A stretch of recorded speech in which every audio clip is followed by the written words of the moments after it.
Assalamualaikum warahmatullahi wabarakatuh. Perkenalkan, nama saya Novia Febrianti. Di sini saya akan menjelaskan tentang jual beli online dengan dropshipping perspektif fikih muamalah.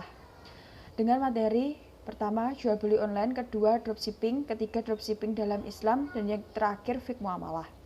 Pertama, saya akan menjelaskan tentang penjualan atau pengertian jual beli. Jual beli online itu sendiri bisa juga dimaksud e-commerce atau electronic commerce, yang artinya penjualan dan pembelian produk, informasi, dan jasa yang dilakukan dengan memanfaatkan jaringan internet atau jaringan komputer. E-commerce merupakan salah satu implementasi dari bisnis online. Berbicara dengan bisnis online tidak lepas dari transaksi seperti jual beli via internet.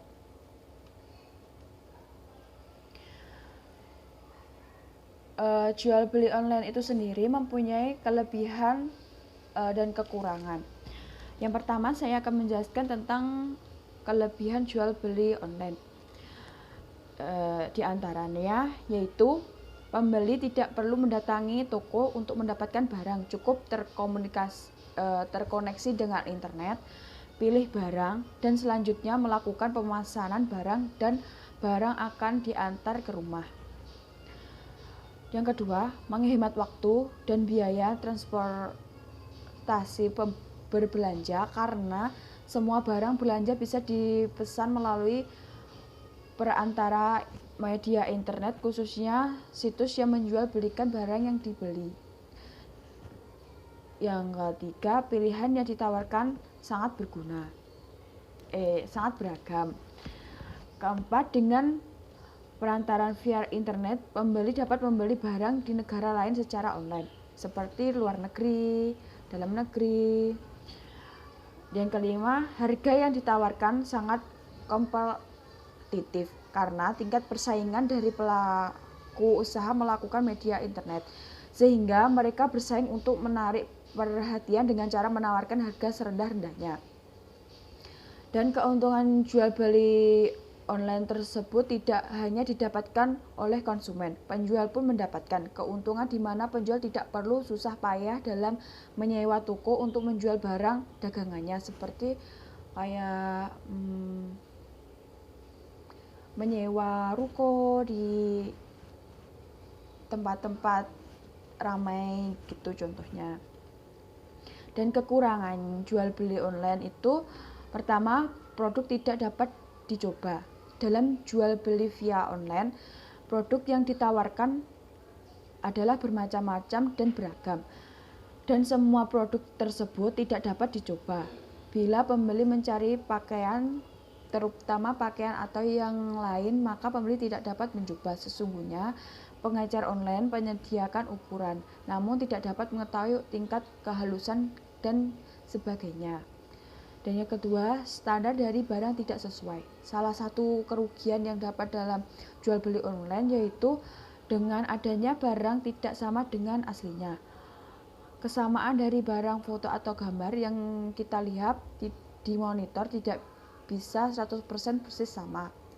Dan yang ketiga, pengiriman mahal. Jual beli via internet yang terjadi di media elektronik yang terjauh tentunya produk yang dibeli tidak selalu langsung. Kita dapat mengambil pemilik toko masih memerlukan jasa pengiriman, baik itu via JNE, JNT, Pos Indonesia, dan lain sebagainya. Dan yang keempat, resiko penipuan. Bahayanya, uang akan diteruskan ke penjual meskipun produk tidak dikirim dan tidak pernah dikirim sebelumnya. Dan yang kedua, saya akan menjelaskan tentang dropshipping. Pengertian dropshipping yaitu merupakan penjualan produk yang memungkinkan dropshipping menjual barang kepada pelanggannya dengan memodalkan foto dari supplier atau toko tanpa harus menyetak barang dan menjual ke pelanggan dengan harga yang ditentukan oleh dropshipper. Proses penjual beli dengan dropshipper pertama-tama memesan barang dan membayar secara uang kepada penjual, lalu penjual memberikan informasi bahwa pemesanan dari dropshipper penjualannya membayarkan uang pada dropshipper atau harga yang sudah dikurangi laba dan dari penjualan dengan memenuhi alat penjualan. Dropshipping itu sendiri mempunyai kelebihan dan kekurangan. Yang pertama, kelebihan dropshipping. Yang pertama, tidak perlu membeli produk terlebih dahulu sehingga tidak membutuhkan modal yang besar. Dan yang kedua, tidak perlu menyediakan ruang dan tempat untuk menyimpan barang. Dan yang tiga, tidak perlu khawatir barang tidak laku atau rusak karena terlalu lama disimpan. Kekurangan jual beli dropshipper yaitu pertama, margin laba yang diperoleh tidak selalu besar. Kedua, adanya resiko kalah tersaing dengan reseller. Ketiga, kesulitan memantau stok barang. Keempat, kesulitan menjawab komplain dari konsumen. Ciri khas dari bisnis dropshipper terletak pada pengiriman barang ke alamat konsumen. Jika toko online pada umumnya bertanggung jawab atas pengiriman barang ke alamat konsumen, maka dalam sistem dropshipper, produsen atau supplier yang melakukan hal tersebut, artinya Anda atau penjual tidak mengurus pengiriman dari pengepakan hingga masuk ke jasa ekspedisi. Ketiga, tentang materi tentang dropshipper dalam Islam. Jika pelaku dropshipper menjual barang berdasarkan gambar yang belum menjadi miliknya, dikarenakan masih ada di tangan supplier, maka hal tersebut tidak sesuai dengan rukun dan syarat jual beli. Ada beberapa alternatif akad yang dapat digunakan untuk dropshipper, yaitu dengan menggunakan akad salam.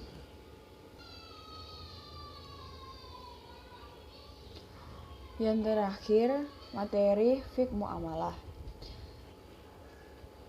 Secara etimologi, fiqh muamalah berasal dari bahasa Arab, yaitu fiqh dan muamalah.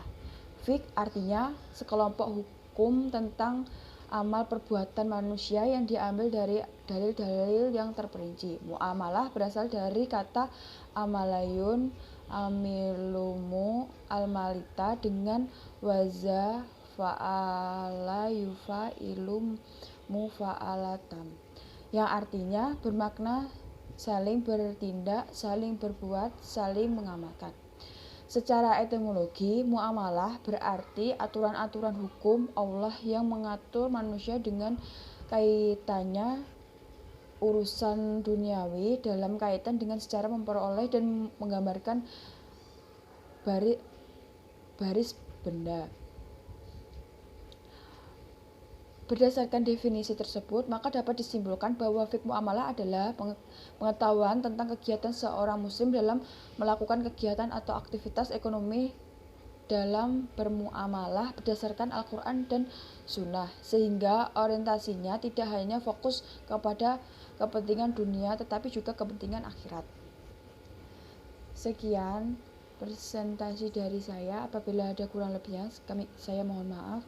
Wabillahi taufiq wal hidayah. Wassalamualaikum warahmatullahi wabarakatuh.